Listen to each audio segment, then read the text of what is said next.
one of the big conclusions was the ship's crew was unable to get the ship out of autopilot. And that's an indication that the ship crew was not familiar enough with the systems on board. This had been a commercial vessel prior to its transfer over to New Zealand. So it has a very unique type of propulsion and positioning system. And that was a big contributor. But there was also identification that many of the crew weren't properly trained and certified. The ship was short of personnel. So there seems to be a fundamental list of issues that were associated with the disaster that befell the ship back in October.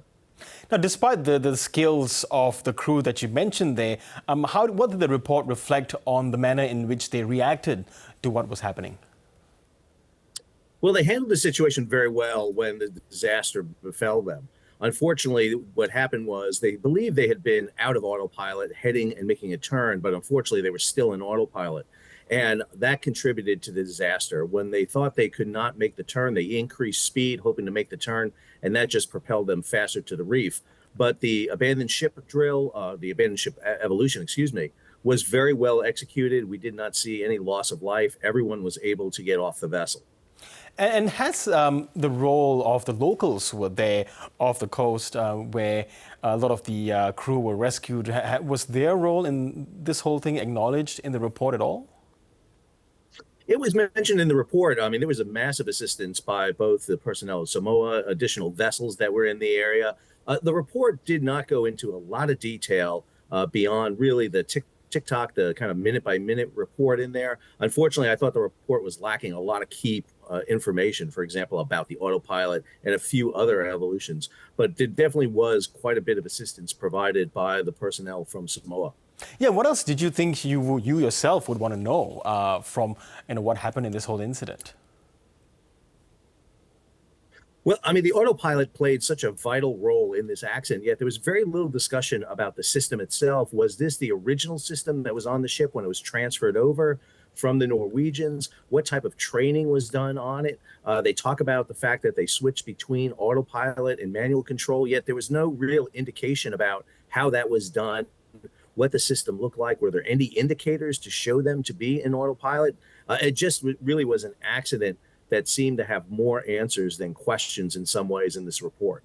Yes, and lots of oil did leak into the sea. Did this also address the environmental impacts of Manawaunui's sinking?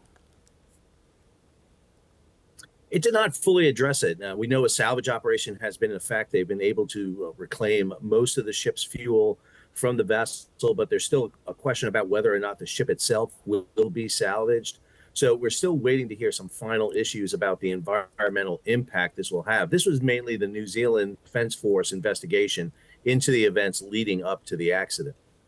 Yes, and then, the ship right now, it is a total write-off.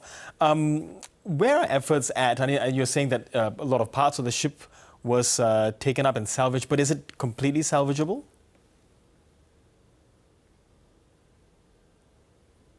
Yeah, the salvage effort's going to be examined. There's a big question about whether or not they'll be able to salvage any part of the vessel or the entire vessel in its entirety. Being lost off the reef, being in a very precarious position where it's at, it will be difficult to conduct a full salvage of the ship. Yes, and would all of this be enough to sort of satisfy the people of Samoa? Has there been talk of an apology, and how might even the compensation process even follow through?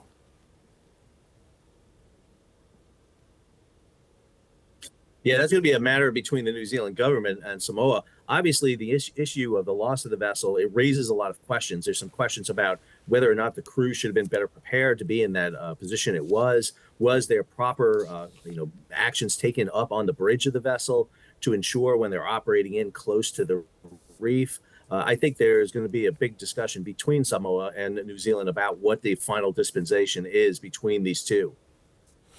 Okay, a final report, but not the final chapter. Sal Mercogliano, thank you so much once again.